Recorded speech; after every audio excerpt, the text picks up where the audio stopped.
বেশ ভালোই গরম পড়তে শুরু করেছে, আর গরমের স্পেশাল আজ বানিয়েছি ফ্রুট কাস্টার্ড। এটা গরমকালে না আমি মাঝে মধ্যে বাড়িতে বানাই, ভীষণ টেস্টি হয় খেতে।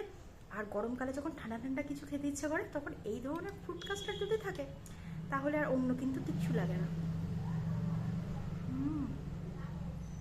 আমাদের বাড়িতে এটা ভীষণভাবে বানানো হয়, বাচ্চারা খুব পছন্দ করে। আর ভীষণ হেলদি, কোনো ফল, প্রচুর পরিমাণে ফল দেওয়া আছে এর মধ্যে। বাচ্চাদেরকে দেখবে যখন ফল তুমি এমনি কেটে দেবে খেতে চাইবে না, তো এইভাবে একবার দিয়ে দেখো, বাচ্চারা ভীষণ পছন্দ করবে। আমি এই জাস্ট টেস্ট করছি, এটা ফ্রিজে রাখা ছিল, এটা কিন্তু ঠান্ডা ঠান্ডা খেতেই বেশি ভালো লাগে।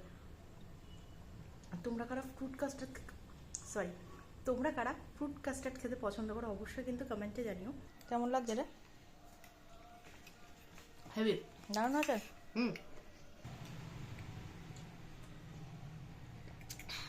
হেভি। হ্যালো।